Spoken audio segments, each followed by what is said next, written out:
I'll step back here. All right.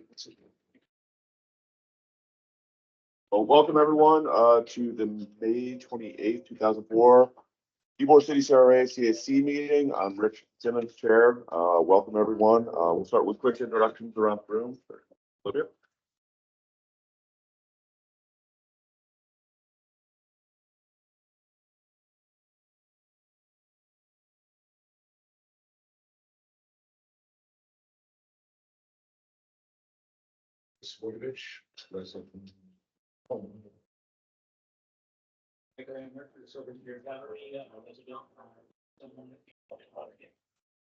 George, Ybor Lynchers Association. It's Bailey, also Ybor resident and developer representing historic Ybor neighborhood. Rich McIntyre at large. Carmine Ivoroni, Carmine's Restaurant, Ybor City. Andrea White, Community Activity Crossroads, and resident Anna Home. Jackson, I basically be up there. Bell, Ybor. Dan College campus. Stewart, yes. First time for good CPD. CPD.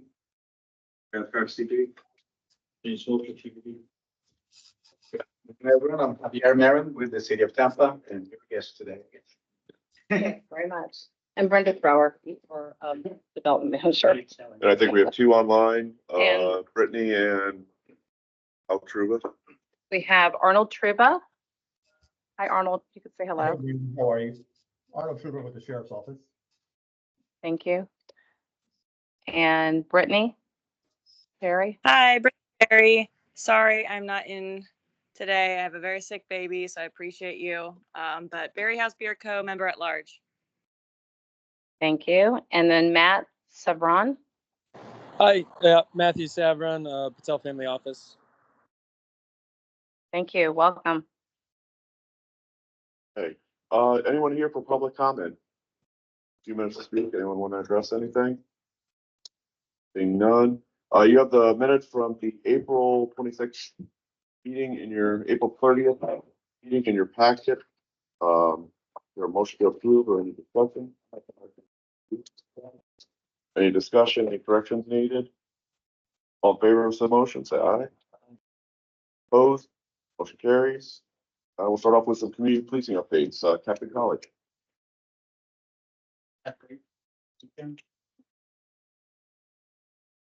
Just, you guys have this in your, these in your packet, looking at the crime data.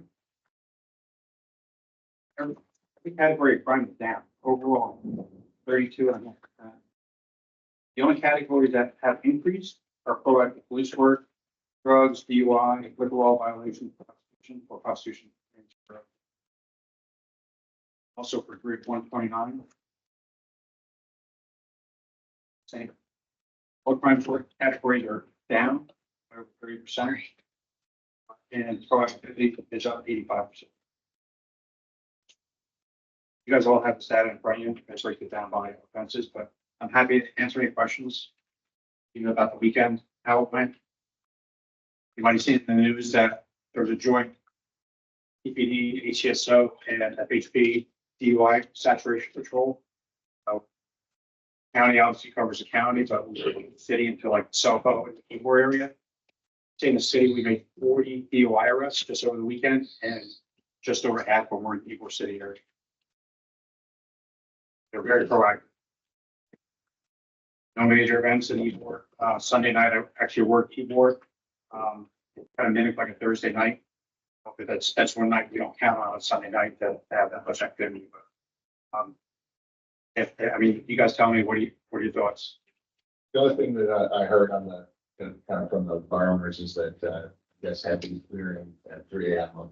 from 6 up to 16. 17. Up to 17, and then extended it from 17th to 18th. It made a big difference. Right, just to address that one issue. Yeah, that's the moment. It's a real big improvement. So thank you. Yeah, we'll continue to do that. Appreciate it. Yeah, we gotta obviously draw a line somewhere where we start, but that guidance, that feedback allows us to make an adjustment almost overnight. Oh, actually overnight, and I'm glad it worked out. Yeah, thank you. No, absolutely.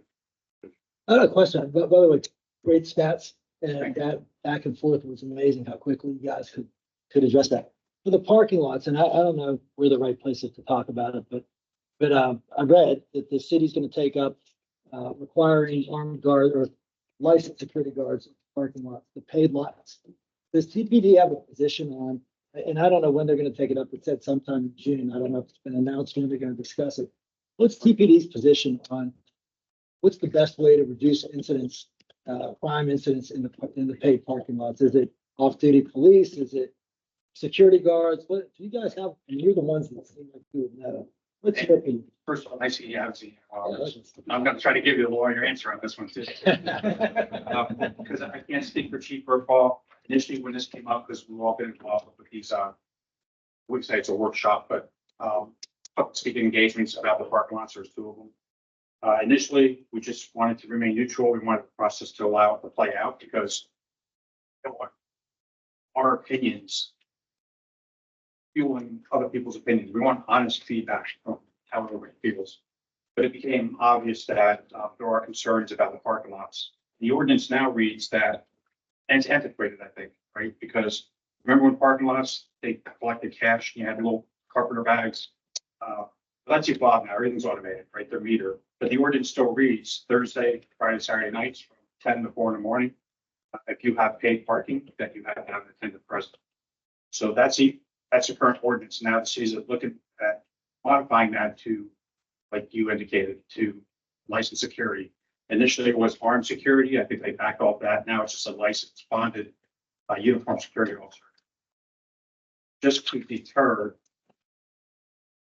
things from happening, right? Right now, what we're doing is we're putting officers strategically, not in every lot because we don't have the staffing to do that. We're trying to cover the busiest lots as we can to deter from that behavior occurring. Now, to answer the long answer to your short question, if we could replace police officers with security guards, then I could pull some of that staffing back and put them elsewhere. And then we had that incident in the city garage. And, the city has armed security. We're still providing random patrols through there because they can't be everywhere. So I'm challenged by staffing. I've been able, my chief of advised me to pay officers extra to be there. So that's helped our staffing because we're pulling people from all over the city. And it's good when I can do that, but like, what happened in South? Like, people aren't uncomfortable. Say, let me back up. Bad people aren't uncomfortable come to Ybor. That come to Ybor for the wrong reasons. And the presence has now displaced them and they need to find somewhere else to go. And that's actually some of the debriefings we've had is that just make cops, you're just going to go somewhere else. And that's good because you're not spending money here anyway. You just grab them all. Yes, I wish I could give you like that because it's still in development.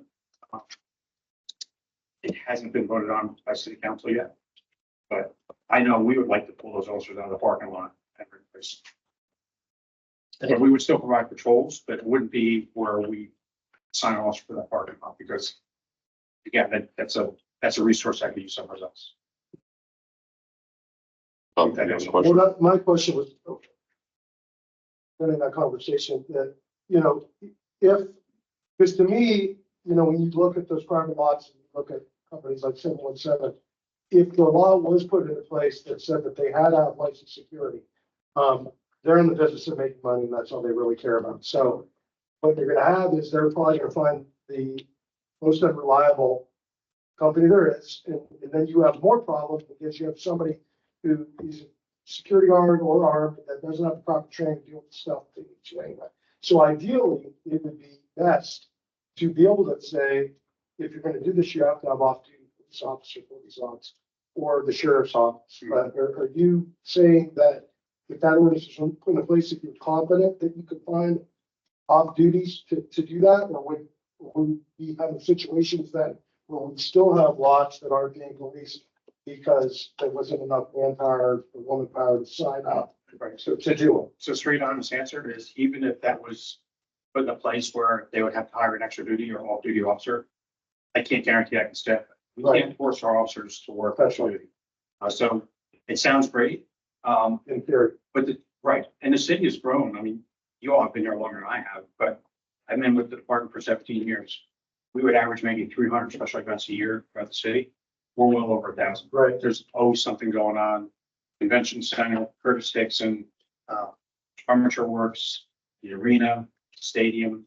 There's the stadium. I mean, that just chews up manpower, and we rely on the sheriff's office, FHP, sometimes other jurisdictions to help supplement our presence there. So It's totally different animal. It sounds What great. 15 years ago. yeah, I just can't guarantee I can get officers to staff I because totally you agree. know, can't staff every event in the city as it is. And one thing that's under discussion to kind of dovetail on what Tom's saying is that the city's discussing having an annual operational plan review. Basically to say, here's how we run our business. And it sounds like the intent of that is if you have, you know, a piss poor security company that's not doing a very good job, that would come up in discussion under this annual operation review if that sticks. So Right, or for the city, if they do require, you know, licensed security, you know. When they get to be licensed by the state of Florida, they get bonded. I think some of the discussion is, you know, the presence, uniform. You know, because right now the attendant requirement doesn't necessarily indicate or mean intended for them to be visible. They can be sitting in a car with hidden windows in the back corner of the lot.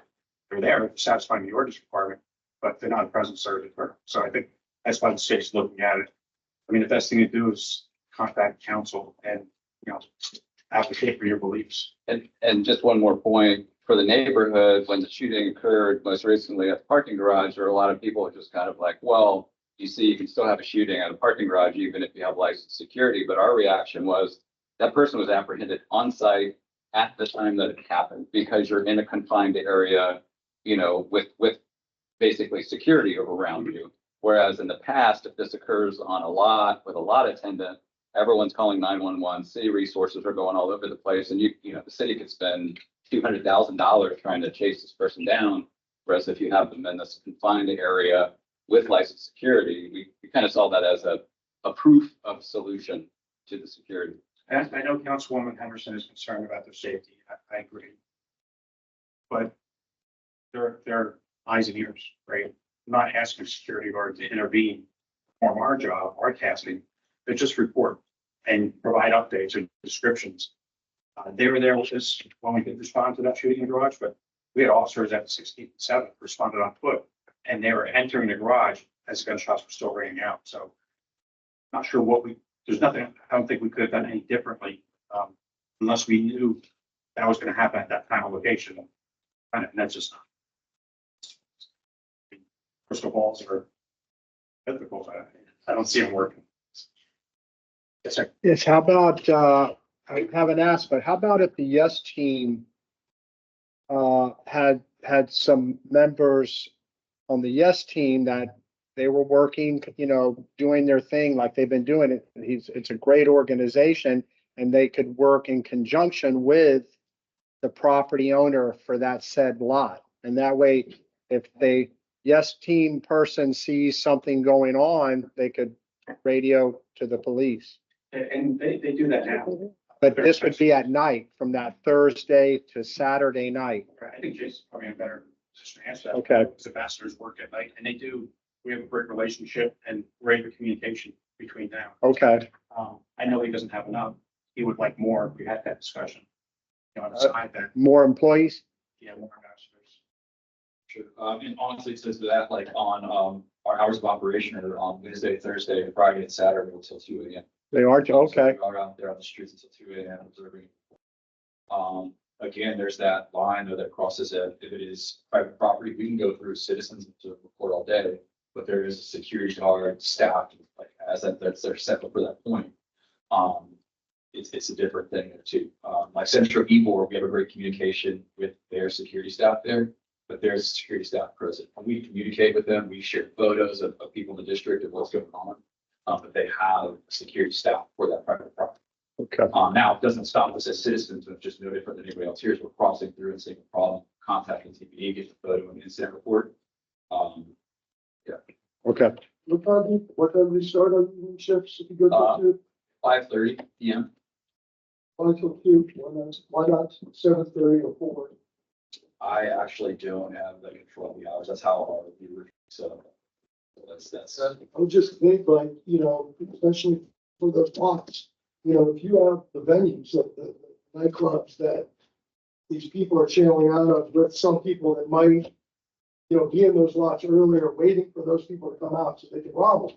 You know, it's gonna happen after those clubs close, 2:30, 2:45 in the morning, you know, and that's probably when those eyes are most valuable.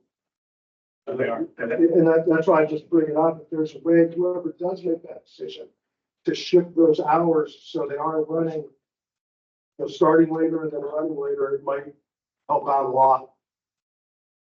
Well, Well- you offer safety escort services too. And it'd be more appropriate to be available at 3 AM when the bars close down, something between 3 and 4. I mean, they're on 8-hour rotations. It would be a staffing thing, which would change the budget entirely. Increase it dramatically. If like, basically, if you're there till 7, start time would be later. You're missing key component of Ybor, the families coming up, dinner, stuff like that, which is actually the bulk of our safety and hospitality system. I'm not saying it wouldn't be successful because realistically, Eric will call it a different hour, but basically 11:30 to 2 anyways. Predominantly what we're doing is assisting with EMS calls, trying to encourage people to get into Ubers and ride shares and stuff like that, so they don't operate vehicles if they're completely passed out, engaging tech police department and fire department paramedics. It kind of changes everything from very fine time on what we're doing. Rich, you had a question? Quickly, when's the process for discussing that contract? When, if they were gonna extend the hours to 3, is there a forum for that? Is that part of what we do? No. You wanted to serve it. Well, they're under an RFP that was set up for the city. So, and we do, there was flexibility. They already have actually, originally the contract was written, I think, to go to 1 AM. So we extended till 2. A lot has to do with their corporate, you know, what we have to talk with them and how comfortable they are past that hour. I mean, you know, there's a lot of other, but we'd have to really, you know, the contract's in place for 5 years. So as it is. Yeah. I could look into that, yes. The 311. If you wanted to add extra, I mean, right now we are, you know, we're putting a lot of money towards this contract for what it is and what we're doing, and they've done a tremendous job. I mean, the other thing you guys have to remember, they're not TPD. They're not, you know, we want everybody to do everything, but we do have our officer. I know. So, you know, it's a different, wouldn't you say, Captain College, it's a little bit different hospitality at 2 to 3 in the morning Yes. service. They would be providing, which are probably seeing it earlier than that. A great point is that, you know, and we're seeing, I'm sure you're all seeing, seems to be a slight shift. There's more patronage during the dinner hours. You know, with Right. people coming out to dinner, staying a little bit later, that they're gone by a certain time of night, and that it's almost like people are high-fiving each other at midnight. One group's coming in, the other group's leaving. Right, so, And I think right now we're in the base contract with a couple year, 2 1-year extensions, I think. You know, the CAC can make recommendations for that for some things, but you know, I think it's also limited by how much money we have in the budget Right. too. And I think we started the budget process last month. I think we had more money placed in there for this, but well, they're under a contract for a certain amount, so if you go over and beyond that, that's a whole nother purchasing process. it's a And process. just so you know, they've only been in place for about 18 months, right? I mean, look what's happened in just a year and a half of just a wonderful coordination between just everything. Everyone works together. They work as a team. So I think that's something to say. I think there's a lot of possibilities, like if you extend them later and you start them later, we don't actually have ambassador coverage during the day that cleaning comes. We do actually, We do. So like how would we cover those gaps? So I think there's quite a lot of things we can talk about, but I would set up a meeting to just talk about this subject. Maybe a workshop, something like that, because it just seems like if there is an improvement to be made, we should at least discuss it. Well, what y'all would do is get your advisory group, give an advice, is, hey, I think it's worth staff looking into with the contractor, some other alternatives to the hours, how they work. Y'all would not discuss the contract. You see, like, but you can give, But like, what would be the give and take, right? Because you're 8 hour shifts. We're not gonna all of a sudden create 10 hour shifts. So they're gonna be 8 hour shifts. right. So like, what's the give and take? What do you lose? Like, we should have a discussion about it, probably involving TPD and continue this meeting. Like, You'd have to do it in this meeting. Y'all are advisory group, so we so have a separate workshop anymore and do those kinds of things. Would it be the next meeting we schedule, just like we're scheduling to have here today? Maybe put it on the agenda. Keep your Actually make it discussion. agenda. Is that- I mean, We'd have to kind of review what the current contract is and I think y'all need to tell us what you'd like to see. And then we can explore it and come back. If you want to think about it, we come back to it. If there's a benefit to extend the 2 additional hours that outweighs the Right. costs, which means like, hey, we don't have that early coverage or that early coverage is lighter. Like, I don't know. I don't know enough to answer it, but I think it's worth discussing. So that's what I'm trying to figure Dan, out. do you think it'd be beneficial to have their reporting, not in security capacity, but reporting at 3 AM, like when everyone's hitting the parking lots and I don't know, and one thing I want to throw out there, just because it's going through my mind, and I need to say it, is support people, but Jason may have run into problem staffing that, where he tells employees, we may be changing your hours. He may lose employees, and the value of keeping them there another hour, would that be the, a risk that they're willing to take and potentially lose employees? So I know at 2 o'clock, and the officers can speak, and Christian probably can speak, he's there half the nights of the year. Are that like, at about 2 o'clock, that's when it starts to get a little busy with, people coming out of the clubs. People decide to go home, people that just want to hang out, and we're getting prepared to start clearing the streets and the sidewalks. So honestly, I don't know if it's that great of a value keeping the ambassadors there another hour. It's just, I hate to say it this way, but it's like, okay, you did a great job tonight. We're getting ready to clear this place out. Thank you for your help. And it just, those are some things that go through my mind, just spitballing. Sorry, Jason, but I mean, but like I said, for me, atypically the last hour, the amount of safety escorts that we're doing are atypically from mostly staff members going to parking lots, stuff of that nature. There's no more requests of safety escorts realistically from patrons at that time. Our team will start getting divided slowly by people that are trickling out of the clubs or letting them curves, that kind of thing. So from those hours, I mean, like I said, again, hospitality aspects of it, it's pretty slim. It's mostly observed report EMS calls. From predominantly overseeing. I don't know as far as clearing the street wise, if it would be a hindrance to you all, us being out there still making this call. And also to help with answer that, Rich, is that on the TPD side, that's when we have the highest number of officers out on the street is later. Lieutenant Michelson, who's been kind of running that detail, he makes an effort. It doesn't matter where you work in the city. If you can come in at the end of your shift at 1:30 in the morning, help us till 3:30, 4 o'clock in the morning, I'm willing to pay you. And that's where, maybe we're at a certain number of officers at midnight, but at 1:30, 2 o'clock, you increase that number because we know that's when we're going to need them. So we've been actually really good at filling out the project. It took a little work to get there because you got to build momentum when hiring officers to work on their off time. But this past month or so, he's maxed out the number of officers I authorize him to fill, or the chief authorizes. So it's working out really well. I'm kind of impressed. Jason, how many folks do you have on Friday and Saturday night? That's what happened. Is it 3 of that 6? Usually it's 5, and because the one's a part-time that only covers the busiest days. But currently it's So between around 4 or 5. Thank you. I was gonna say one last thing. Yes. Can we make it more clear on what we want from the parking lots? Like, do we, can we make a motion or something to say, let's get the outlines of what we want for the parking lots?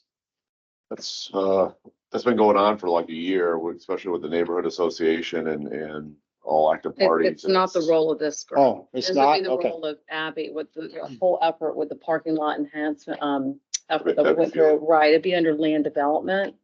That, which, you know, they had two public So- meetings last year and they went Okay. through all of that, So, right? Because it's not a redevelopment activity, it really is. Okay. Zoning so we.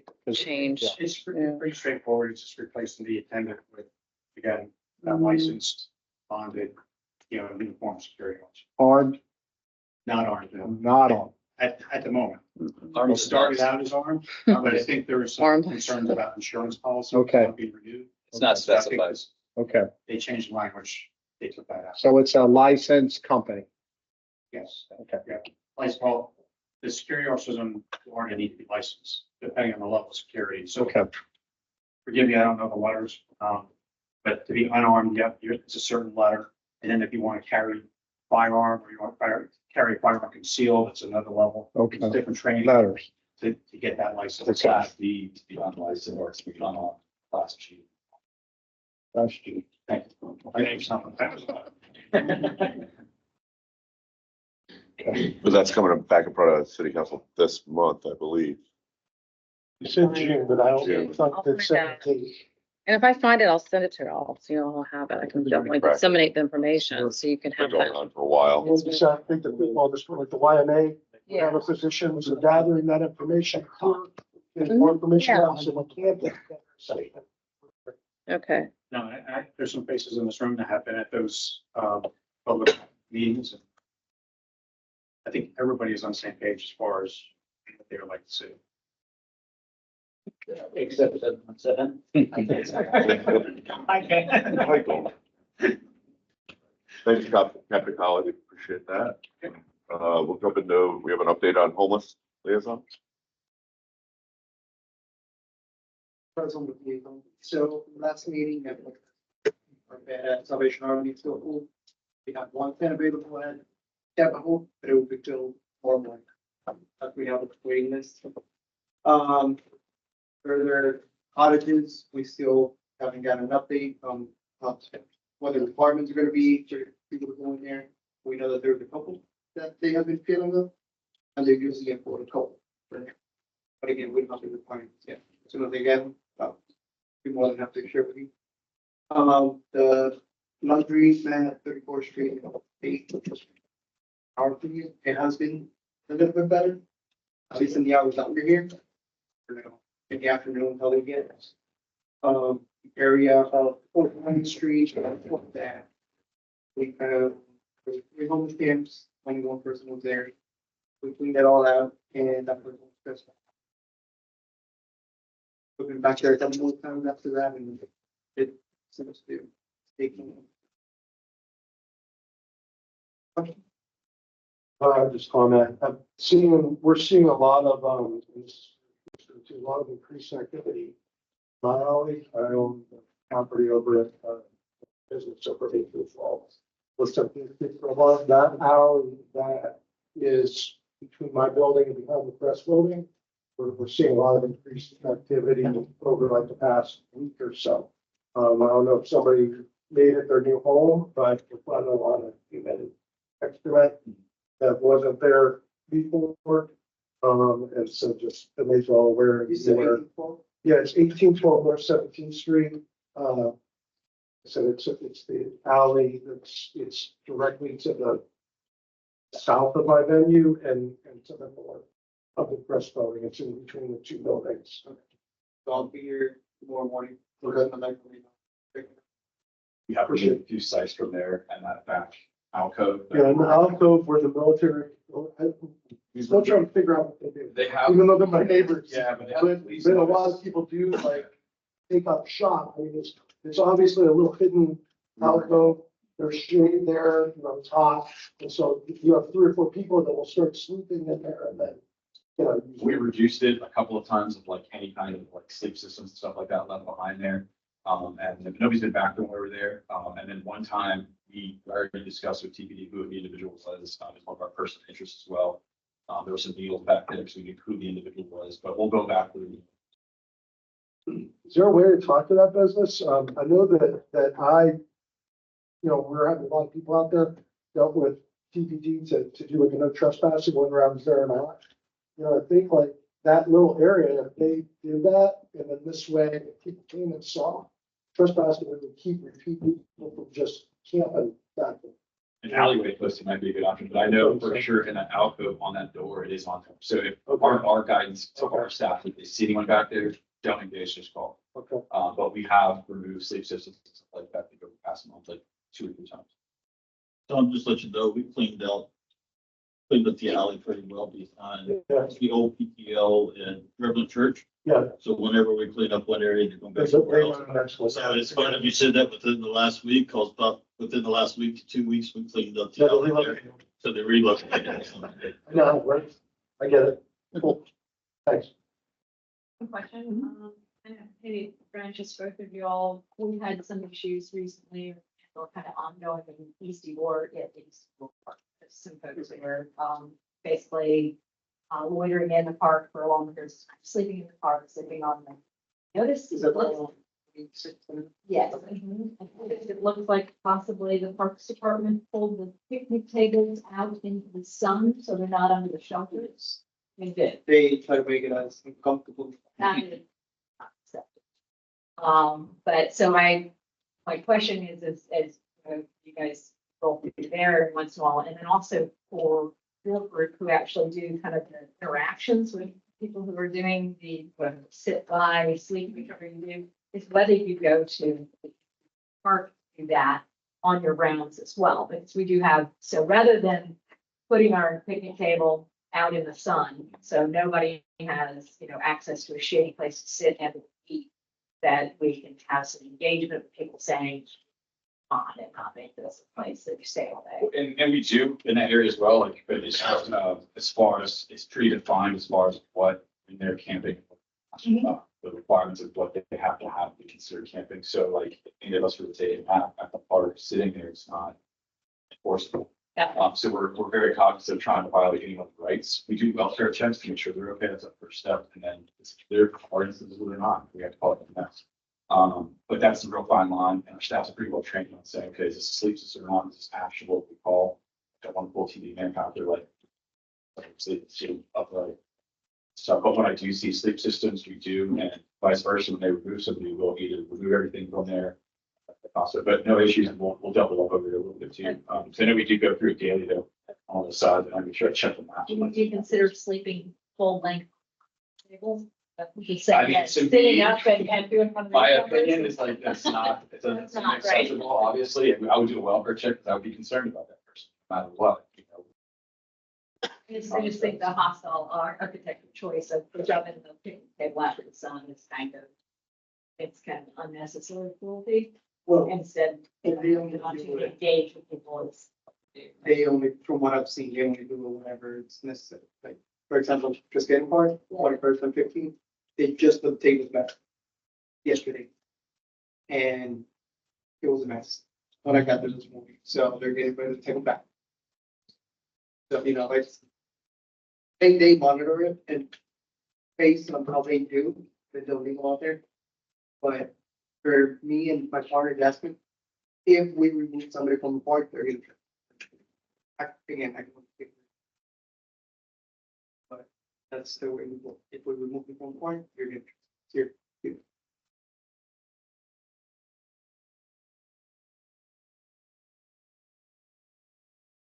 Thank you, Officer Perez. I'll move on down to, code enforcement. Okay. Cool.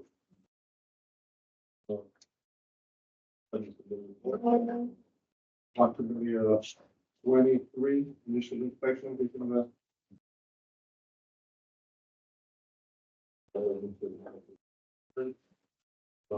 It goes on either transport that was committed to, so like can buy it. Yeah. And you see they're going to, 6 of those, parking out there along Fifth Avenue. 107, they all had a attendant present.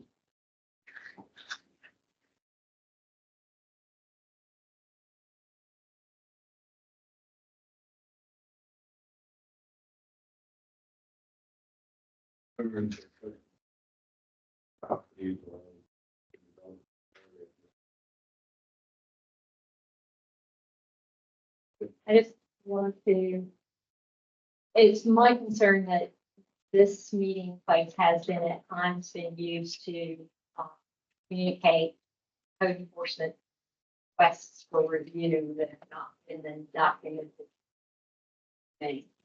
And so I just, want to know, and that, if I tell you, you know what, the neighbor in 1908 is got something going on that code book violation, that you're going to put my name on it. In this meeting setting, if this meeting setting is not an anonymous reporting setting for code.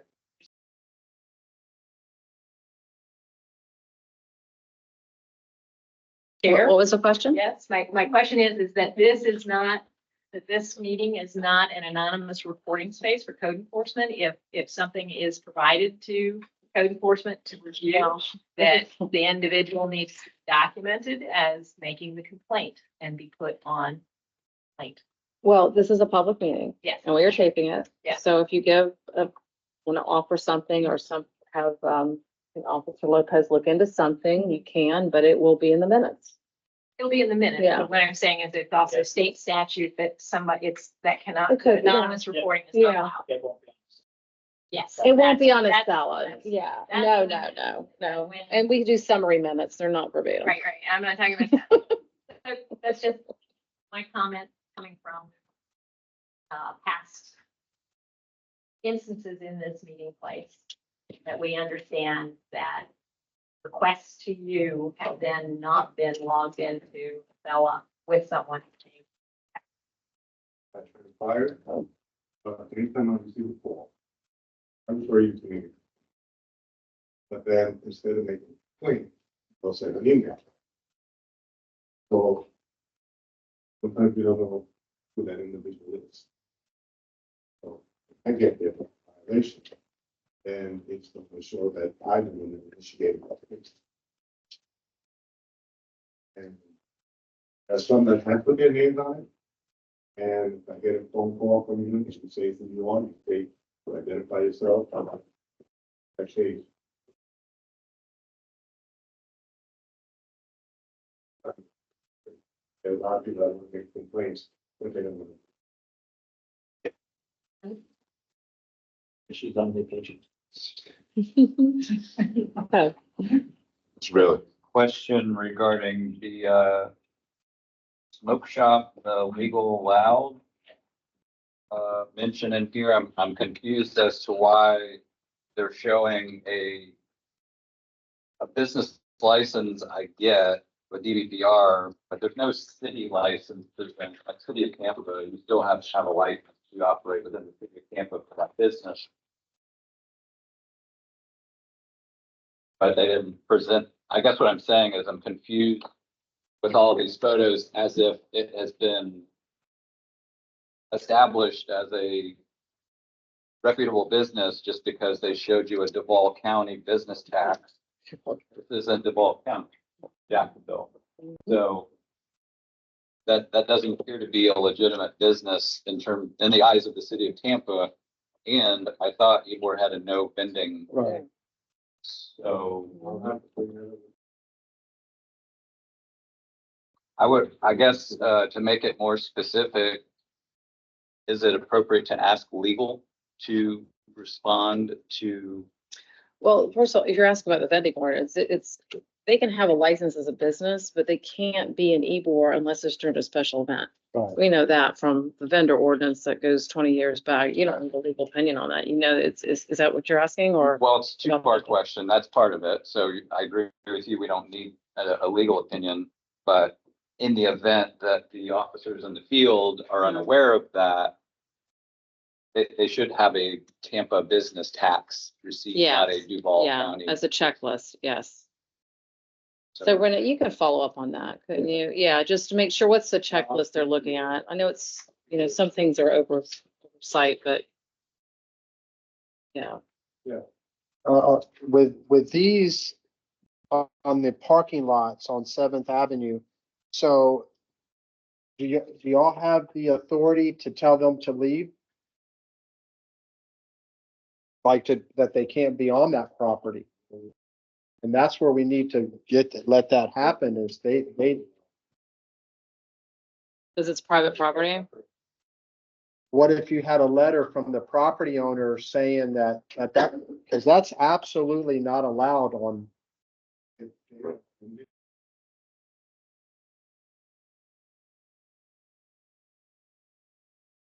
right? And we need to then, they have to produce type of identification or something so that we get issued. Trespassing warning or Trespassing, like citation. Citation. Okay, asking them to leave if they're not vending, if they're just on the lot there. do you need it? That would be something that, and you've seen in that part, any Carmack's part. Yes, You contact us, we'll take care of it for the trespassing portion of it. okay, And then in regards to the vending permit, there is an Ybor vending permit that's only on special occasions, and that's what we'll address on that part. okay. So like what would be the process for you to get them off of there? What do you need from the property owner so we can get them off? Like that happened on a Wednesday night. And the property owner not be, if the property owner's not available or around, we want to make sure that you can just get them off. So Armand, you're the property owner Yes, and then the police department. You guys, Frank always calls me and lets me know they're in your parking lot. So we have a trespass authorization on that parking lot specifically, okay, that if I see it, I will go on and address it. okay, So I wasn't working that night, but if I do see it, I address it immediately. okay. So But we don't need to do anything else. as long as there's a trespass authorization for the police department to take Okay, action on the parking lot itself, which we do have one. we have one, okay. Thank you. Got it up there. What's that? Got up there without you. They do it all the time. Okay, any other questions for code enforcement? Jake? There's the piece, I like that about. I won't go too far. Any highlight as biohazard removal uptick in April. We're doing a lot of refinement in alleyways, special walking alleyways, fitting byways and stuff. There's an increase. Graffiti removal was up in April as well, but that was a good thing as well because that led a lot of attention on that aspect. For safety highlights, for the ones that I just kind of want to point out, our homeless count was up in April. Pretty significant, in my opinion, was better than March. Hospitality assist went up as well, though. So we were seeing a lot more people in the district coming out to eat, coming out to shows, stuff like that. So that's a good thing. It's a good number. The one that kind of countered with that, it's also the super positive we're seeing in conjunction with that, is the safety escorts. They're down. So people are feeling safer. They're requesting a lot less of the safety type escorts. Predominantly, most of these were employees. They were getting off at different times, walking parking lots. But not really patrons saying, can you walk me to this bar? Or stuff like that. Those are just the key stats. Thanks. One question? Go ahead. Yes. I was wondering about Hope residents. I had heard before that maybe this was somewhat identifiable, maybe by armband, wristband enough for internet access, is whether or not you guys document the number of interactions you have with those folks where you're asking them not to solicit or have them. Yeah, actually, we haven't refined to that point. It's a good concept because we currently we have like two systems where if we've seen anybody in the district for 2 or 3 days, basically, we try to get some information from them. We add in our person interest database. We want to try to get their name. It makes us more powerful because we have a report for the person to comply. We treat them like humans instead of just like, hey, sir, hey, man. We address them by whatever their preferred name is. But we haven't refined to where identifying by a tag or something to that effect. And atypically, if somebody is housed though, or has housing somewhere in that nature, the number is very low. And they're usually reclassed to an opportunist. Because when they come back to Ybor, they're doing passive type panhandling. They're in and out in a short period of time because they don't want to get violated on the curtains. And we typically, there's about 2 or 3 of them we know by name, and we're working with them, so you guys don't discourage that because they don't. But we don't have an identifier for them. So it's not a bad concept.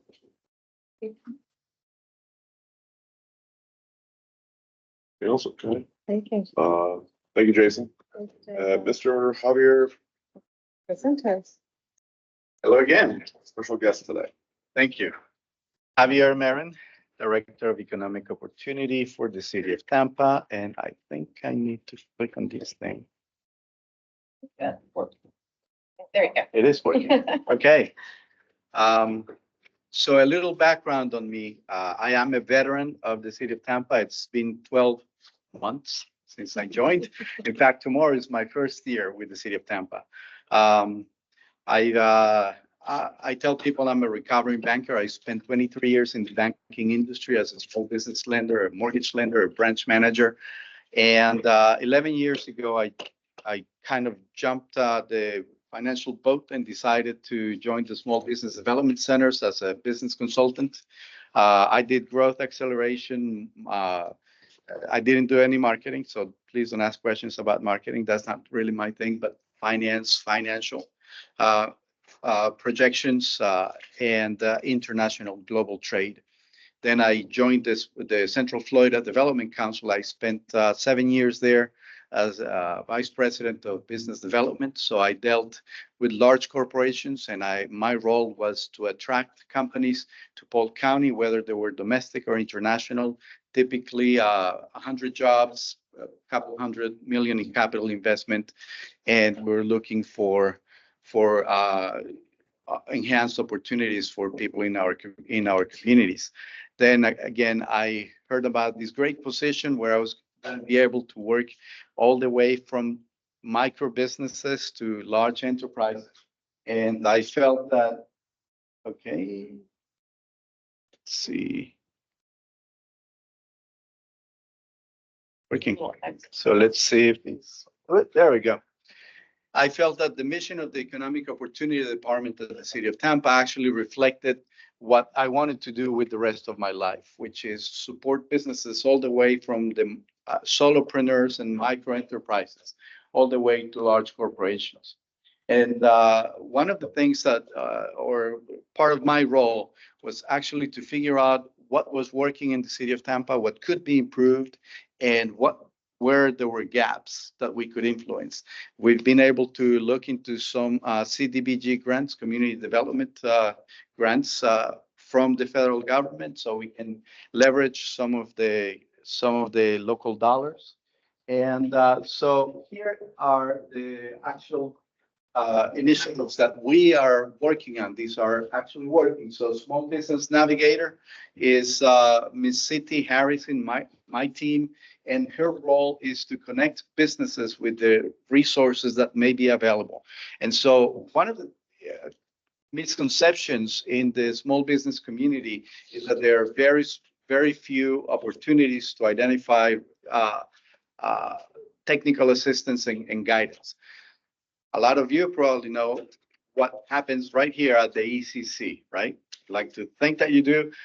So it's really to bring entrepreneurs together so they can figure out ways to improve their business, grow, expand their sales and or staffing, and be successful. And that's part of what we do. So C.T. Harris, again, she's dynamite. She does an awesome job. And her role is to connect businesses with those resources that are available, including the ECC. Something else that we do is making Tampa a global destination. And the way we do it is in my portfolio, we have sister cities and global trade and protocols. So we support the mayor and city council whenever we have international visits, as well as supporting international initiatives from the business perspective or cultural perspective at the city of Tampa. Business recruitment and expansion, we provide funding and we manage 6 contracts, including the Tampa Bay Economic Development Council. You know what they do. Their role really is to be a cheerleader for the whole region, Tampa region. And so to be able to attract large businesses that would bring more jobs and would pay higher wages. And lastly, we do business concierge. So in a sense, we are the liaison to the business community, whether you're a micro business, a small business, or a large corporation. One of the ways that we do that is through the City of Tampa Economic, I lost the word. the economic dashboard. So you can actually go to City of Tampa or Tampa Gov / economy, and you'll find the full dashboard on how business may be doing today. We update the information. We have 47 different indicators there, all the way from number of businesses in the city, including the transactions that we can see through the merchant processing, as well as whether businesses are actually able to pay how some of the businesses are doing in paying the rent. So it's interesting. I would encourage you to go there.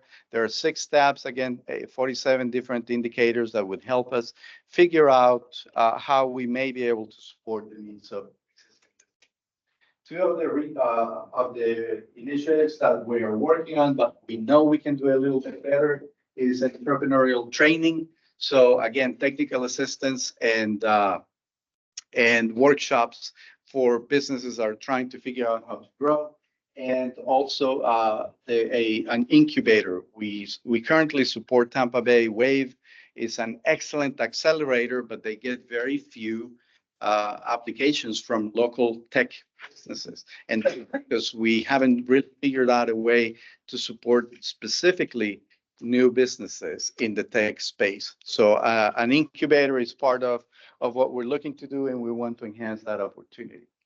Now, talking about the gaps, some of the gaps that we have been able to identify include the startup accelerator, as I mentioned, retail assistance. We're going to be looking to do some cash grants for businesses that are graduating from their basement or their garage, or from a shared space into an actual commercial space. We don't have a lot of money. Unfortunately, the federal government only allows up to $1,000 grant. So we're going to be able to do a $1,000 grants for businesses, again, that are moving into commercial spaces. Business scale up is one of my biggest reasons to be here. We recognize that second stage businesses have needs that are beyond those services that we're providing the micro enterprises. So a business plan is great. If you're looking for financing, there are organizations that can help with developing those financial projections, a marketing plan, a strategic plan. But for those businesses that are just ready to grow, and keep in mind that growth is the fastest way for a business to go into bankruptcy. If they can't figure out how to grow in a managed way, they would probably fail. And we don't have a lot of services. So we've been able to identify service providers. What we're looking for right now is some funding so we can provide technical assistance for global trade and/or growth acceleration for businesses that are just ready to take off. And we're working on that. We hope to be able to identify, again, 20 businesses that we can provide those services. A hiring grant, we recognize that a lot of businesses in our communities can't take the risk necessarily in hiring someone. That 90-day probationary period can come very expensive if you choose the wrong employee. So the City of Tampa is actually working on a program where we can refund about close to $7,000 to businesses that take risks on hiring people in our local communities. And that, again, those companies are just ready to grow and are a little bit concerned about taking that risk. We're going to be able to support them through that. And retail gap analysis, I'm going to leave that for last. It's one of the most important initiatives that we have today, and I actually have a slide just on that. So why small businesses? You may or may not know that small businesses provide 64% of the jobs in the U.S. in average, but we also know that 44% of the economic activity comes from small businesses. But they have a failure rate of 45% in 10 years. So it's huge. There are people out there who know how to make things and how to greet people and how to provide a service. They just don't know how to run their business. So we recognize that these are probably our best opportunities to be able to connect those businesses with the resources they need. We know that there are about 23,000 small businesses in the city of Tampa, and there are about 50 businesses created every quarter. But they probably won't last. 20% of them will fail within the first year. And so I've had some information about the contracts. I had mentioned we have 6 contracts with different organizations, close to $1 million. And what we do with those dollars is to provide those direct services. So the city of Tampa cannot provide the services, the agencies provide those. So businesses can grow and can continue thriving in the city of Tampa. In average, our businesses, the results for the first quarter show that our contracts have been at par with our expectations. The Small Business Navigator is a brand new program that started November of last year, so we're still ramping it up. Our objective is really to identify 1,000 businesses every year that we can connect with those resources that I mentioned. Now, in terms of funding, and this is the perfect example. The city of Tampa spent about $225,000 in the first fiscal quarter of this year. Agencies such as Prospera and Tampa Bay Wave used those $225,000 to leverage close to $43 million for businesses. How? Well, one business got a loan for $960,000 through Prospera, but Tampa Bay Wave was able to help tech companies achieve or get $42 million in funding.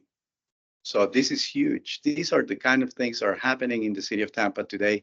And we're very proud to be able to participate in that. Again, it's a small investment, but it can yield a lot of return for our businesses. In general, there were about, and I'm thinking about 1,000 people that were hired last year. About 1,600 people were hired in the first quarter through our service or the services that the city of Tampa was able to fund. We recognize that 617 of them are through Tampa Bay Film, meaning that they're potentially temporary jobs, but it's still 1,000 jobs that were created through our services. And in terms of businesses, there were 45 businesses that were created, again, through those dollars, those tax dollars that we're able to invest. We touched about 1,600 individuals, whether they were people that were trying to come up with an idea for a business or actual business owners. And in terms of international, we had there are reports of about 150 jobs that came with international companies coming into the city of Tampa. And this is my last slide, but I think it's one of the most important ones. If there is anything I would like you to take away from this conversation, is the fact that we have 15.6% of our population in the city of Tampa that live in poverty. And I'm a true believer that we're just as good as the most vulnerable in our communities. So our role in economic opportunity is really to influence businesses so they can lower the poverty rates throughout the city. And the way it's done really is by hiring people in our communities, paying better jobs, paying better wages, and helping people be upskilled so they can provide the services that the businesses need. And I had mentioned that the retail initiative was one of the things that we're working on. The city council has given us direction to identify what's called the low access for low-income communities to fresh foods. And so there is a current initiative. The Department of Agriculture estimates that there are about 84,000 people in the city of Tampa that live in poverty and don't have access to fresh food within half a mile of their home. So again, these are the most vulnerable in our communities. And City Council has identified both Sulphur Springs and the East Tampa CRA as the test areas where we can deploy some initiatives to bring more retail into those communities, specifically fresh foods, but we're not going to stop there. The idea really is to identify what gaps there are there. So we know in some areas, we have some food deserts, but we recognize that in general, there's more to it than just fresh foods. There is a need for more retail in those communities. We're working in some commercial nodes that we can bring some economic activity there. It's a 5-year plan. Our test areas, again, are going to be Sulphur Springs and the East Tampa CRA. Once we figure out what we need to do, we tweak those plans, then we intend to expand those within all other CRAs and in other areas such as West Tampa. But again, the idea, we started trying to get some grants, federal grants from the USDA, but we didn't get them. And so we're now figuring out ways that we can leverage our own resources here in the city of Tampa in partnership with the CRAs, in partnership with the merchant associations and the chambers of commerce. So all that to say that I would probably say that within the next 18 to 24 months, we'll be coming to Ybor City. We're going to be looking at how we can deploy some of those initiatives right here in Ybor City. What I would ask is not only from the CAC, but from the Merchants Association to be available so we can start strategizing once we get all the tools that we need. And with that, you got my contact information, and I am happy to answer any questions you may have.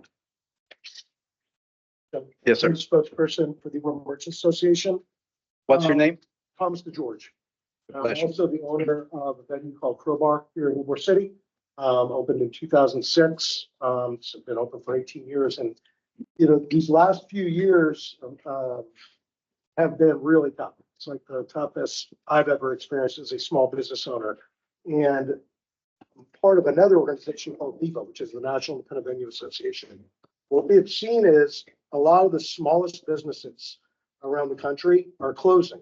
And here in Tampa Bay, I don't think it's that much different. And, you know, your presentation talked about how those smallest business employ the most people and add to the communities. Well, here in this city, I think over the last couple of years, we have seen many of the standing small businesses go out of business. And I think there's people at this table that own businesses. I think Carmine would probably say these last few years are probably the toughest that you've had as well. It is extremely difficult to survive. So a couple of questions. Number one, when you're offering things or you're here for the businesses, is your office, do you go to the businesses and let them know that you're there and you exist and you're a resource that they can tap into? Because even just recently, and this isn't Ybor City, but King State saw that, and I hear from businesses all the time that construction's happening in the area.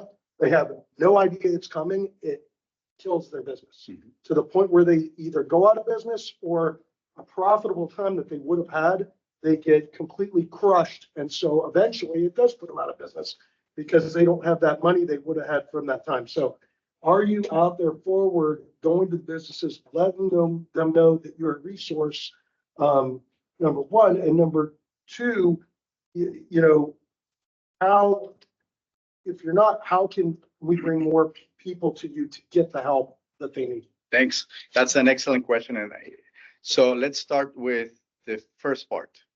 The small business navigator's role is to identify what the businesses may need so they can have access to it. So pointing out the resources, whether it's small business development centers, Tampa Bay Wave, or any other organization that's going to be able to help them. We have been promoting the Small Business Navigator through the city's social media channels. It just started November of last year, so it's a new program. But I know CT has been doing rounds with several chambers of commerce. If you like, that's my email address. Please send me an email, and I'll connect you with CT so she can come to the Merchants Association and do a presentation. So number one, yes, that's our role. We are supposed to be connecting businesses with the resources they need. Now, to answer your second question, and it's an opportunity for me to clarify the role of the Small Business Navigator. So we don't typically get information from other departments of what work is going to be done, public works, for instance, right? So whenever there is an inquiry about a water main break, the department that should be responding to that really is the water department, not the small business navigator. However, we do go out with whatever department is the first responder in that sense. And then the role of CT is going to be to connect with the business and figure out a way that we can help them be more successful. But our role is not to resolve the issue that, may be causing the problem. So I want to be very careful and not overpromise something that I know we can't deliver. We can't tell the water department or construction what to do, but we can connect you with the right resources. I guess. Am I making sense? Kind of, and this will end it, if I can answer this. So my thought is communication should be happening between your department and those departments months before the work's actually happening, so that your department or a department other than yours, like whoever, would go to those businesses in those areas and say, hey, listen, in 4 months, this is going to be happening. So we want to work together with you with a plan, because if it's important that these small businesses stay in business because they supply so many jobs, they add to the community. And we see that these mom and pops are continuing to go away, because maybe in 2019, like myself, I was operating at 25% margins. Now I'm operating at 3% margins because of development, because of large corporations, because of inflation.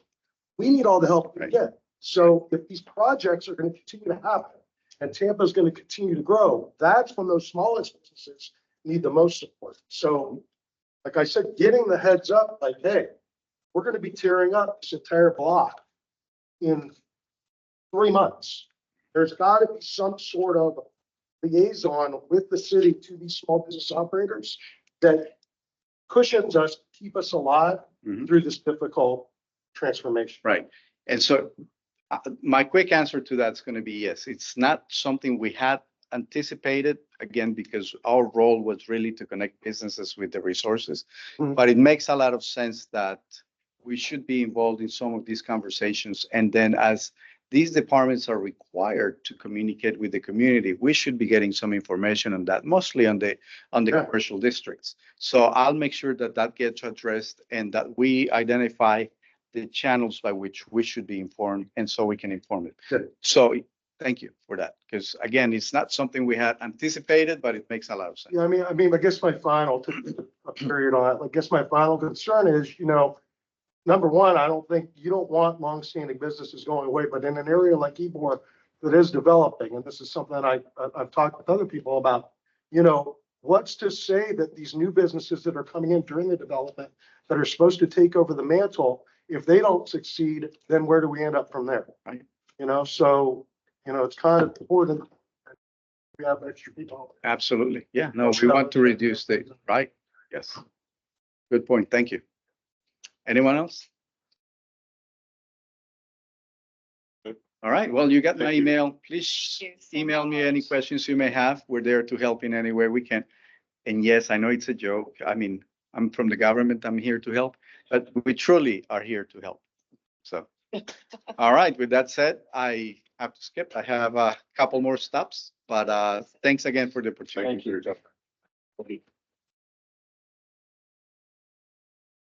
Hey, my report. Welcome our newest member, Mr. Rich McIntyre. I'm sorry. Yes, I know what you're gonna say. Sorry, there was one more thing that I was supposed to mention. At the very end before we get, My department is also responsible for the community benefits agreements with developers that are getting funding through the city or from the city. And so we have 4 projects going on: Gas Works, the Strass, the museum, and the theater.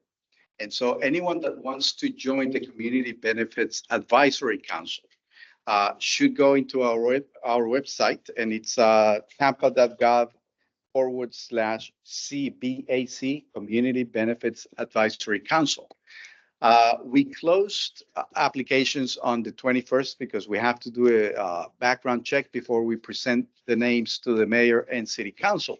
However, there are always going to be opportunities for openings. So if any of you is interested in CAC members also qualify to be members of the CDACs.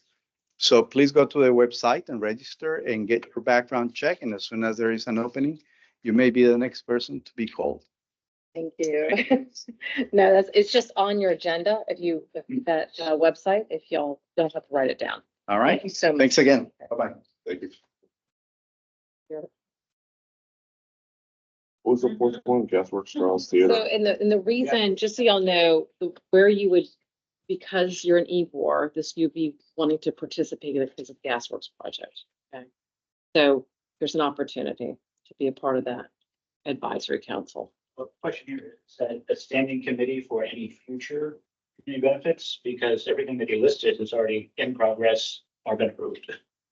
Well, again, go to that website. Did you read it? Did you read? Yeah, these are all development agreements that the city is doing with these developers. Yes, So they're already in place.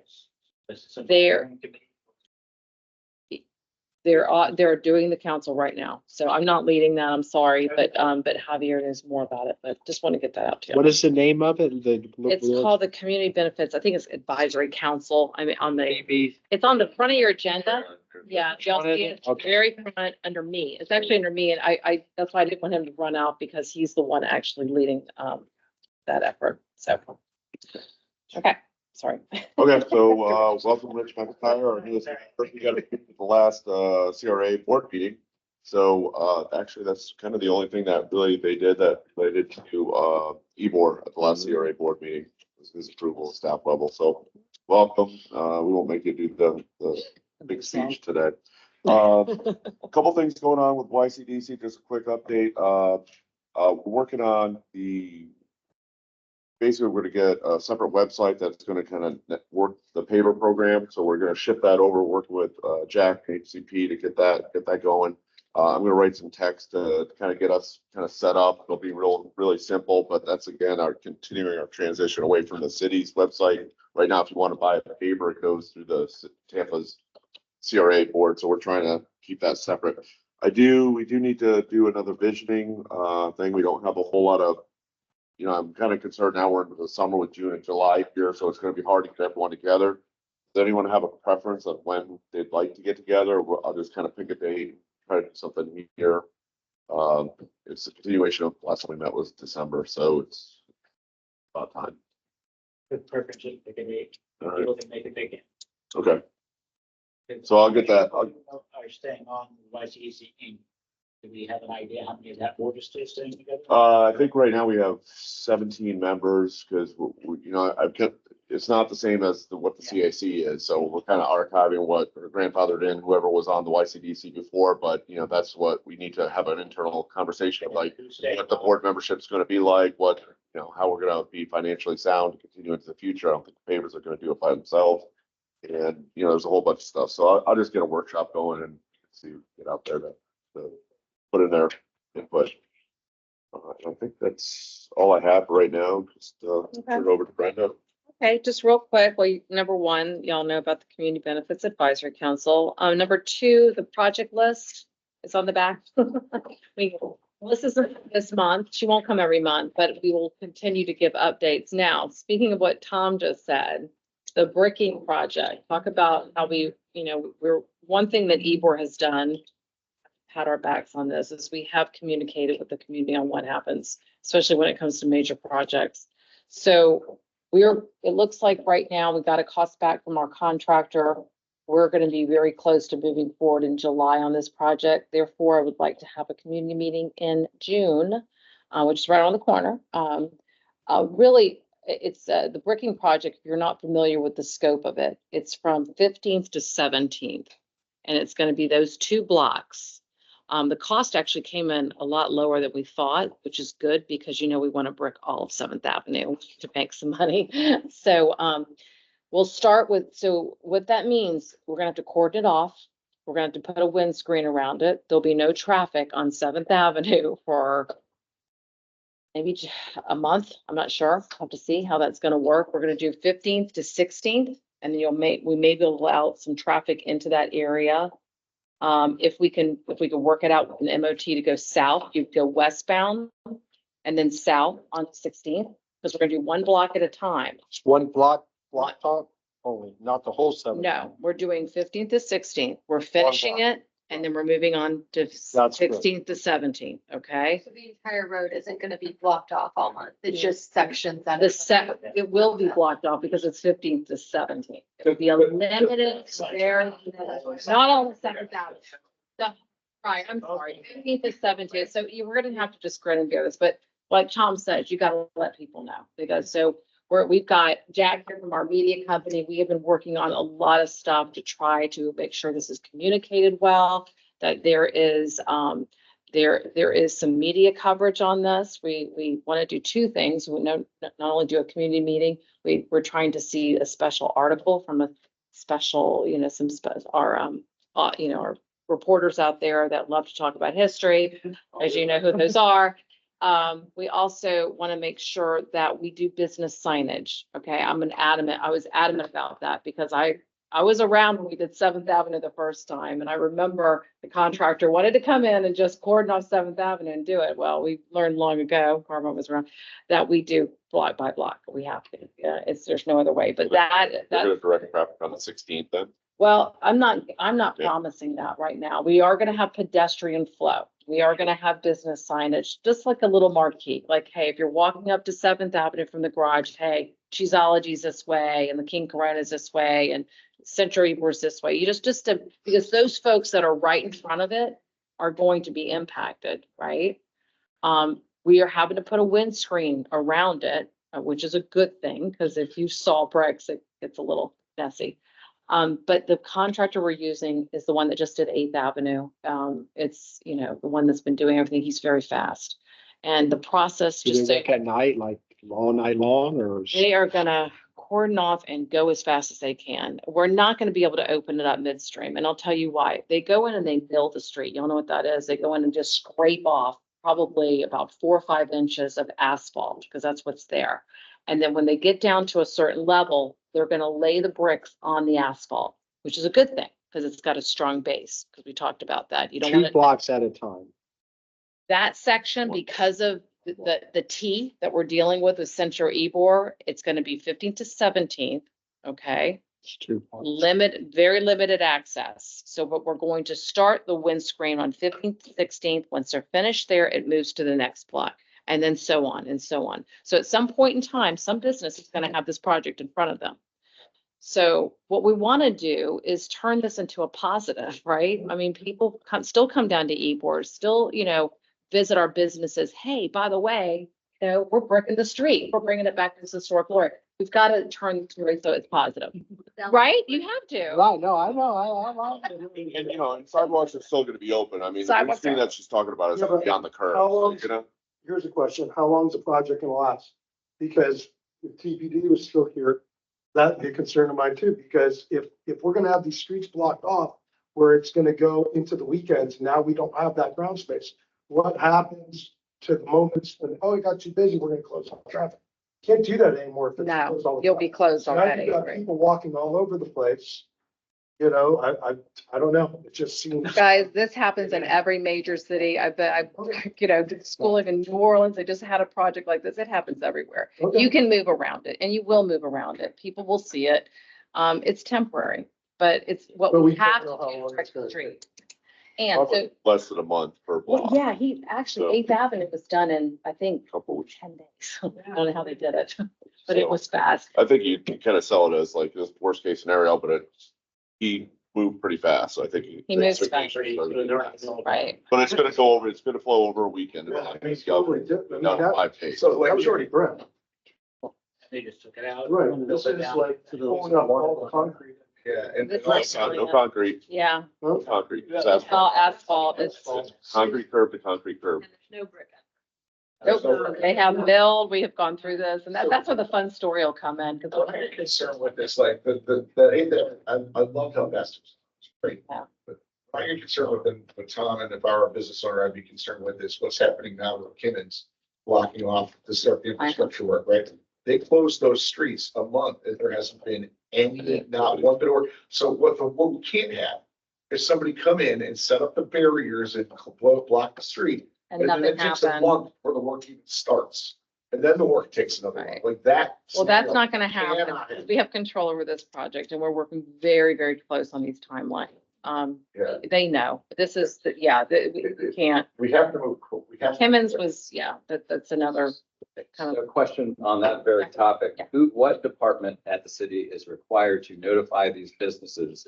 When it's gonna start. no, I'm not required. I do it. Okay. Okay, because that's what we've always done. That's where the Ybor Flash came about. Matter of fact, it came about based on the first streetscape project we did 20-something years ago. So not everybody gets that treatment, okay? We will send the flash out. We will do a commission. Though this is a capital project still, correct? So what department in the city of Tampa should be? Well, they notifying do. these businesses? So contract admin will, there's a mobility, we'll send these out. If you subscribe to tampagov.net, you'll get all of them. You'll get them, you'll get whatever is going on in the So they city. don't But specifically target the business by the capital project. They don't notify them directly. we will do, we are going above and beyond because I know Ybor. And plus, not only do you have to send it by email or by flash, you have to walk it door to door. Yeah. You have to make sure they know. We have to spread it amongst you guys because you're the ex officios. Many of you have organizations that you can let people know. So, we'll do every effort we can. That's what we do. And we've always done that in Ybor. I can't guarantee that happens everywhere throughout the city. It's hard to do. I mean, we have that ability, that distribution list to be able to do that. And we're a small town in a way. But you're right. I feel bad. Running a small business is what's hard to do. It's hard. It's hard to do. I feel bad for people that just are opening their places. Trying to survive that. Exactly who does that in the city. Yeah, We don't know who does that in the city.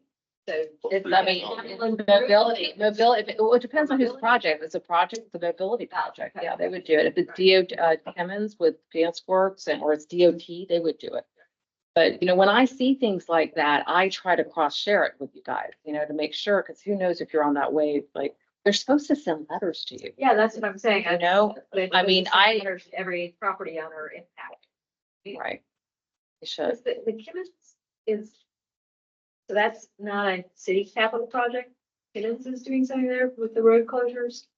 It's part of Gas Works. We're under a development agreement, but that's later on where you would give, it's not us driving that train. Right away.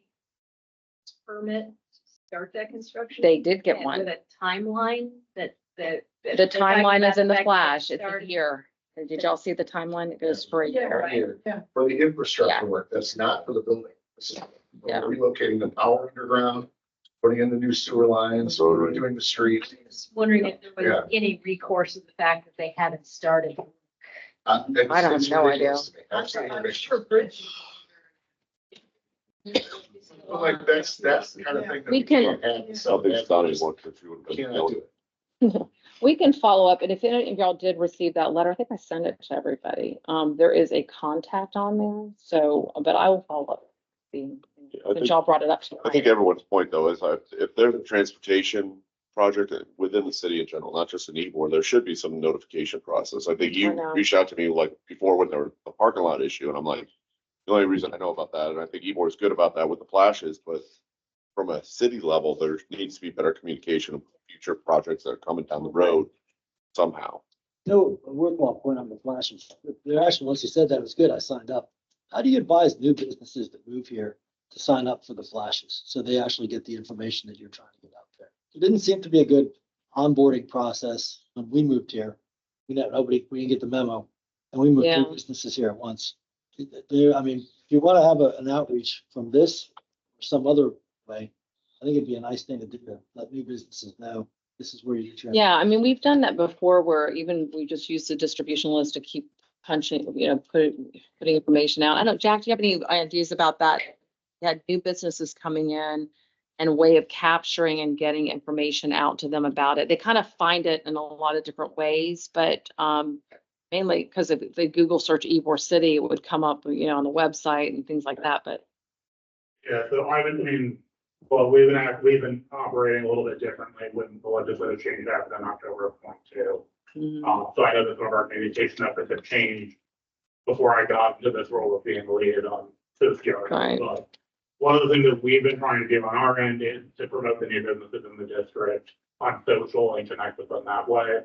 We'll do those new business welcomes on our Instagram, Facebook. And, so if you've got businesses that have opened, like I'm all ears, right? I'm only going off with the information I'm able to find pretty easily and what I do on my own time walking around the district.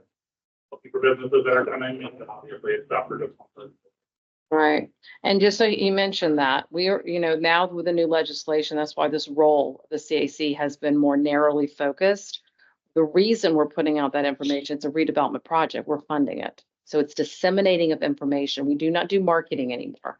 Do not do, it's communications, but as a dissemination of information. New businesses should be, you know, connecting to chambers, connecting to other venues. You know, we're not a business chamber. We're a redevelopment focused group and bricks and mortar. So Is there someone in the city gets business tax license? Put a new business, someone have to apply for a business tax license. Is there someone there that could run a quick search and segregate it by Ybor City? Or somehow, I know I realize it's not the function of this. Sure. But I'm just curious, that'd be a great way, as long as they apply for their business license. yeah, Periodically, yeah, they could do that. Yeah. And then the appropriate entity could say, hey. Yeah, it's a business tax, actually. Is there a Yeah. person that, I mean, I know you don't. There used to be a guy named Joe Pappy. I don't know if he's still with the city. I don't have to look, but do you remember Joe? Everyone knew this guy. He's very, yeah. Yeah, if you want. Joe Pappy, and I can give you his number. But yeah, he was one that could do it. But there is a department too. There's a business tax department.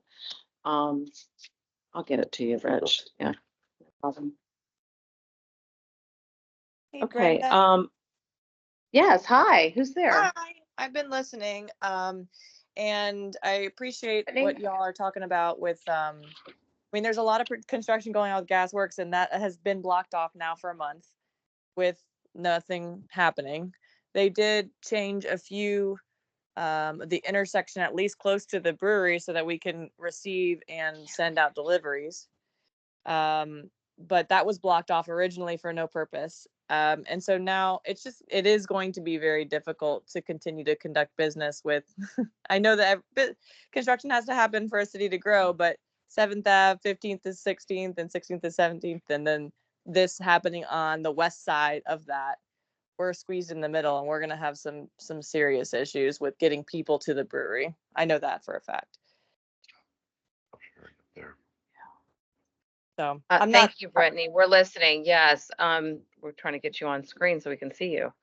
Oh, I'm not on screen because I have you're not kids showing us you. Okay, never mind. No. I'm just, and I know I'm not asking for anything in particular, but the Ybor Flash was the only way we knew about the construction happening. It wasn't from the people doing construction originally.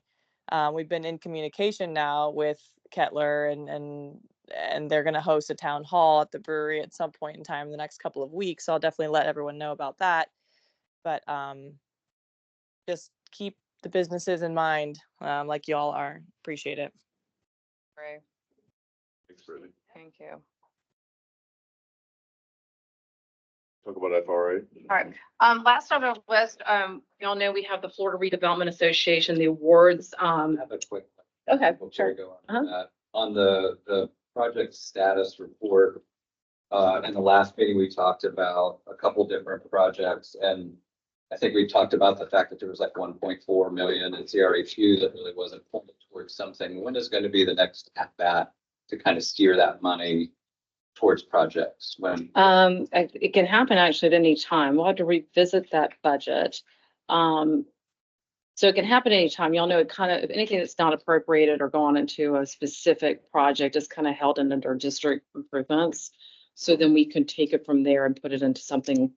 So I don't think I'm asking for a motion, but could we just have an agenda item for the next meeting just to say like, hey, let's, updated budget. Hinka has some ideas for that money because we had our board meeting or actually we had a general meeting when we talked about some ideas. So we just want to kind of circle back on that topic. Okay. Are they in the redevelopment plan? Are they in the redevelopment plan? You cannot spend money unless it's in the redevelopment plan. I don't know a chapter first. We'll go through it. Bring it forward and we can Because vet it's- it. it touches, some topics in CRA two, but then also to the flooding study, which I did Yeah. find an email. Good. And I see that there's no funding available for it, but I'd like to know how we get there, because as you know, Right. that's a CRA two problem that is caused by CRA one. It is not, I don't believe that should be fully funded out of CRA two. That's something that lands on CRA two from the We north. also talked about that's the Well, city's responsibility We too. actually talked about stormwater taking that on as a CIP. That's fine by me. And because it's so, you can't do half it, you have to do the full project. And it's complicated and it's bringing it all, I mean, it's actually where it ends up is way outside of the CRA, so. And just for full disclosure, this is the third time the city has done basically the exact same project to fix this problem. And each time it has not worked. So I just want to make sure that study doesn't go on the shelf and I agree. 2 years later, it's just like, oh yeah. Trees. Yeah. Well, they mentioned a retention pond, but I don't think that was going to be feasible for. No, they said, that's what they said in their report, is that Yeah. retention pond isn't. It feasible. isn't. City has no property that. Right, put it. right. It's So not that's- gonna work, but let's keep that in mind and definitely on a priority list. That's why we don't want to take it off anywhere. Well, yeah, it's right here. Because we did the study, but it's just now, how do we implement it? And I believe we asked for 2027 of stormwater to consider that in their budget. No. But it's FY 27, which means it's, less. But we'll see. They didn't have it this year or next 2 years. That is parking on the east end of Ybor City of the Strip. Is that something? I don't know if that's a function of this committee or if there's A some parking garage, new parking. So, parking. yeah, Well, Yes. I discussed it briefly. But love to get the employee parking with the sheriff's lot. I don't know the right way to do that. I've contacted Fonzie several times. Representatives, no response. The city has said they'll take over that parking lot, and that would cost nothing. Now, I don't know the right way to get something on that, but we really have a need on the east end for employee parking. When those lots get full, there's nowhere for them to park. And so what they do is all the people working the restaurants, every 2 hours, they update the free parking. Sort of frustrates the process, the idea of having free parking back there, so you can get patrons in it while that lot sits empty. And then ultimately, long-term, I think it's acknowledged, long-term, they want to put up a garage. They just have to find a spot. Where's all that planned out? Is that planning? Oh, gosh, it's on our original plan that they want to, I actually have the original plan. To be honest, nothing's been done since they scrapped the garage in favor of the sheriff's office thing. So there's nothing that's been done. There's no plan. I wouldn't anticipate a parking garage happening anytime in the next 5 to 10 years. What's the way to? So, I mean, this is the deal, that lot is owned by the county, right? And then the sheriff is on that property, okay? So it's the sheriff's lot. It's complicated, I guess, but at one point, they did have the city operating that lot. It was open, and the reason, and Arnold, are you still here? I don't know if he's still on the line. Hi, Yes, you I'm want to here. Can you talk hear me? about the sheriff's lot? Well, that sheriff's lot's been, as you know, Brenda, it's been back and forth. The city did manage it for us for a while. We had 717 at one point, and then we had, and I apologize, I forget the name of the other folks. I think they run some of the cruise lots as well.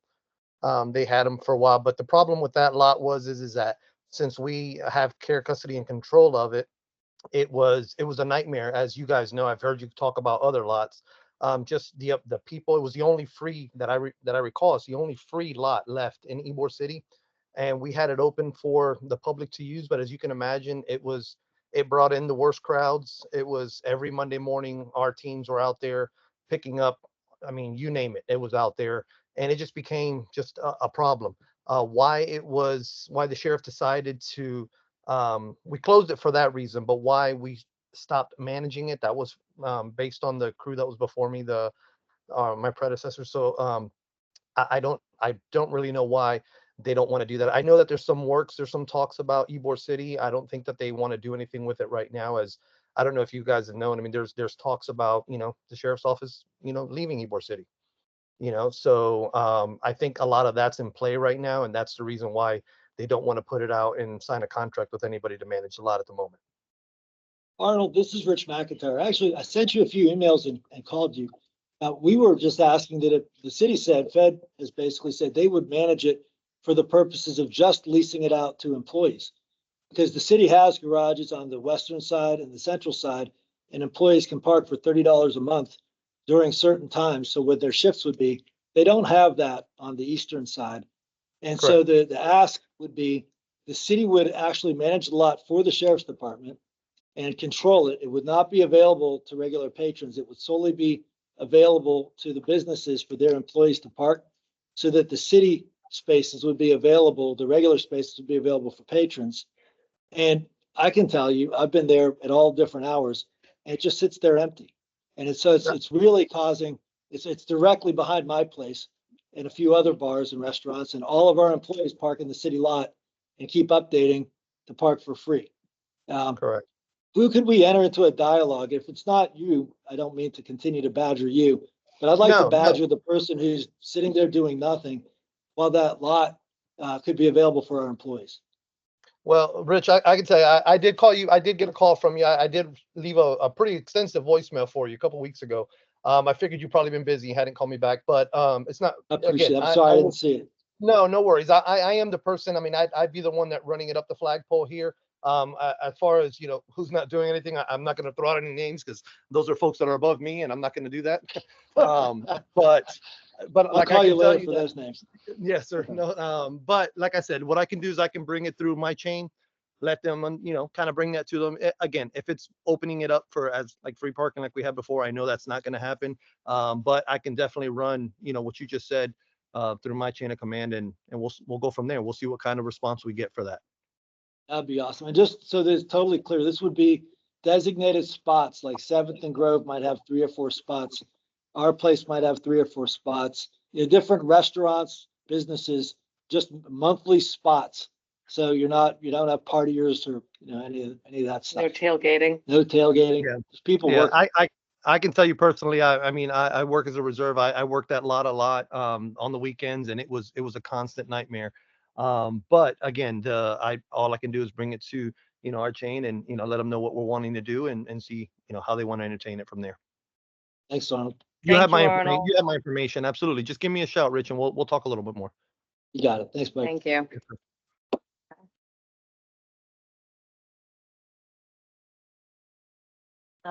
That's all I had. Just FRA awards real quick. We're gonna apply again for the Archway Lights. We didn't get it last year. We're gonna apply again. This conference is coming here this year. It's coming here in October.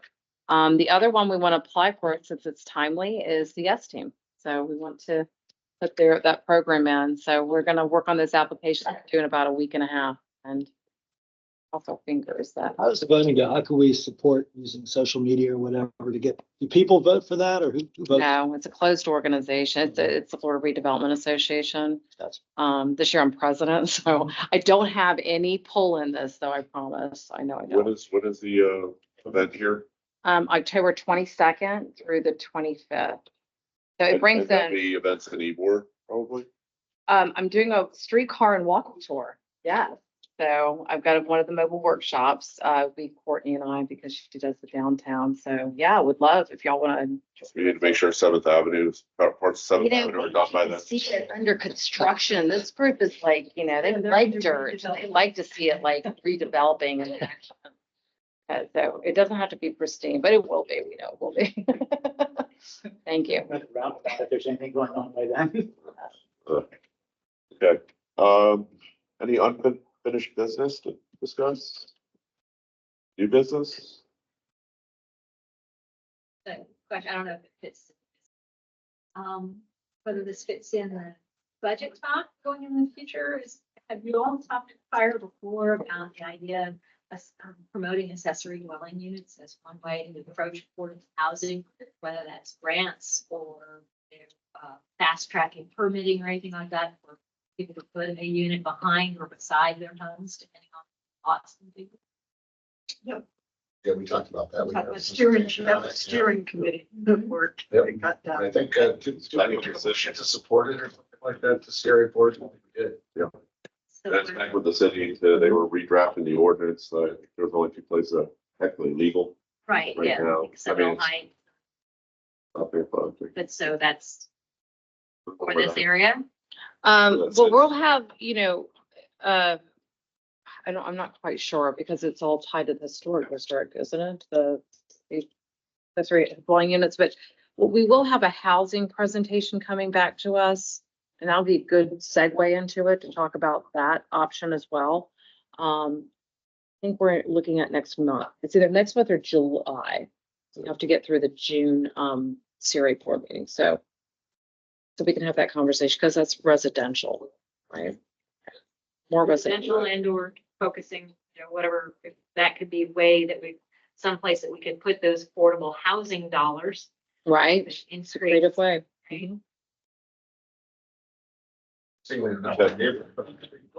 already there. Right, and technically they're legal in Ybor already because of, the Mario review and everything. So getting done, As long as you get them. but they're trying to standardize it across the city. Certainly. And I'm just saying, as this, we seem to have such difficulty finding a way to spend our affordable housing dollars.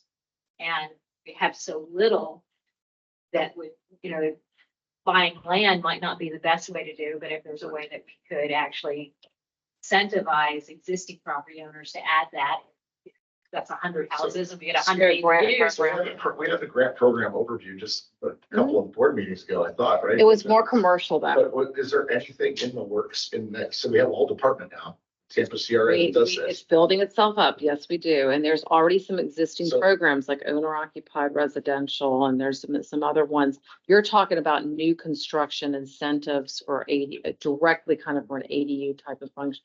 I don't know. I don't want to respond to So it. I'm not- we ask Mhm. Carolyn, I mean, what Carolyn's asking is reasonable. It's Oh, asking yeah. if that's a program that they could support. Yeah, I'll bring it up to and when she's gonna be coming forward to us to, to talk to us about what the ideas about, That would be affordable neat, housing. right? Yeah, Because the it parks. seemed pretty obvious that city council's behind the idea.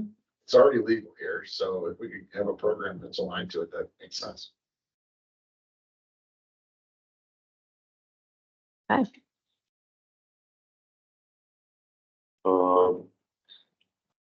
I guess Mario just approved 26 new units over on East Ybor Gary, right over off of 22nd and 11th and everything. So that should be good. Michael Vinsberg's project. So I understand he's got a few more coming down the road. Canvas. Next board meeting for the CRA is June 13th. We'll meet, next, June 25th of next month. And I think we have some agenda items. Do you guys have a feeling? Are we okay? Can you do monthly meetings? I think we have a couple things that we want people, parks to come back for the affordable housing and projects coming up. Probably should meet. Yeah, I got next a little month. nervous today because I got so many cancellations and I was like, oh no, maybe, I knew it's after Memorial Day. That typically happens, but if, y'all have the option, I want to have meetings that we're doing business and getting things done and being very proactive, very efficient. So if you wanted to take a break like a July, you could, you can talk about it. July, so cool. Great. Okay, he's cool with a break, so, and the other thing about it, if you don't make a meeting, right now I have to now count how many meetings you're missing. I already have one person who's gonna be coming off because of that rule. She actually told me about it. I'm like, yeah, you're right. Because since November is when they passed that, so if you miss 3 meetings, if you miss 3 meetings since November, you're pretty much in jeopardy. And it's an automatic termination. So I don't want to do that to y'all. I don't want to drag you to these meetings and you're just coming and you're like, and then we don't even have a full, I'd rather be more productive where we can all be here. So So. are you going to Paris? Take us with you. Pole vault, I'm a pole vault. Pole vaulter? Oh my gosh, good for you. Just saying that will be my 3rd that I've missed because of vacations this year. Oh, you're gonna be, So if you have a July meeting, I'll be in trouble. it's up to y'all. Y'all can make a decision now. Well, I think we keep June and then we'll figure out. Just bring back the Good. goal. Let's get B. let's get be in here next month. And we are gonna be moving towards kind of a schedule where we have staff to the budget and things like that. Just Are excused? That was my question. What's that? Yes. Is it missed meetings or excused? I'm sorry. Is it missed meetings or excused? No, there's no such thing as There's no- excused. yeah. 3 strikes are out. It's a new CAC It's in policy your handbooks. your and binders. I can send it. Pictures. Listen, yeah, it's across the board, but it's 3 strikes you're out. That's what I'm saying. So let's not have a July meeting. then. Okay. I would vote on. Make a motion. I won't be here for July. Chair, I'd like to make a motion that we do that. Second it. All right, wait, I got a motion by Chris, second by, which one? All right, I'm ready. All right, to defer, to not have the July meeting, which is July 25th. You say it. Right, so we're gonna forego the July meeting, because of, vacations and summer plans, so, with a motion and a second, all in favor of the motion? Aye. Opposed, motion carries. But let's, next month in June, we gotta talk about the budget, B parks. Yes. and Yeah. grants and Yep. everything. Grants. Is that a big meeting, the grants? Right. And y'all, even though we're not having a meeting, I'm happy to give y'all a little email of any updates, okay, that are going on, okay, that you know, there's something that happens, no problem. Yep. So Okay. virtual. So business, meetings adjourned, everyone have a good week. Fun. Fun, Chris, don't get the goal. I'll see you, Chuck. I'll see you. I'll see you in June, yeah. Exciting. Yeah, no, yeah. I'll be drunk on wine. Who was that? Oh, yeah.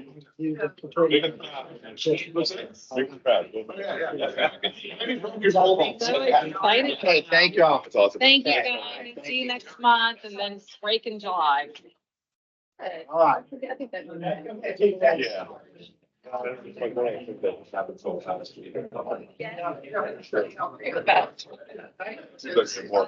Have a good one. You got all that? I'm.